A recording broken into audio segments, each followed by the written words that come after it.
সাতক্ষীরার প্রায় 50টি শিক্ষা প্রতিষ্ঠান থেকে চলতি বছরের এসএসসি পরীক্ষায় জিপিএ 5 প্রাপ্ত 200 জন শিক্ষার্থীকে সংবর্ধনা ও বৃত্তি দিয়েছে সদর উপজেলার ঝাউডাঙ্গা কলেজ।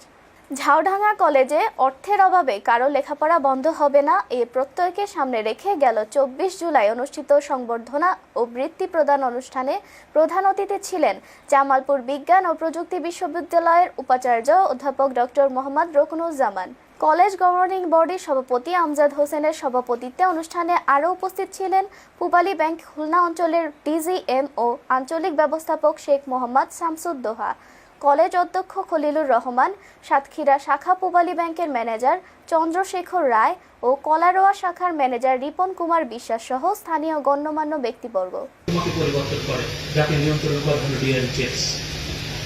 এই মহল্লাগুলো আমি কি করলেন বলেছে, বিজ্ঞান বলেছে এক ফোঁটা টিপস সারা পৃথিবীর ত্বক থেকে যদি দিয়ে দাও সেই সারা পৃথিবী শেষ হয়ে যাবে, কিন্তু এক ফোঁটা এই ডিএনএ টিপস তার তত্ত্ব ধারণ ক্ষমতা আরো বেশি জায়গা থেকে যাবে।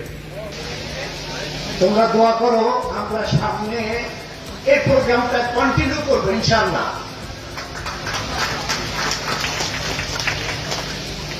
আসলে প্রত্যেকটা ছেলে মেয়ে, প্রত্যেকটা ছাত্র ছাত্রীর একটা কিন্তু স্বপ্ন থাকে। সেই স্বপ্নের প্রথম ধাপটা তোমরা সাফল্যের সাথে অতিক্রম করেছ। তোমাদেরকে ঝাউডাঙ্গা কলেজের পক্ষ থেকে আন্তরিক মোবারকবাদ এবং শুভেচ্ছা জানাচ্ছি।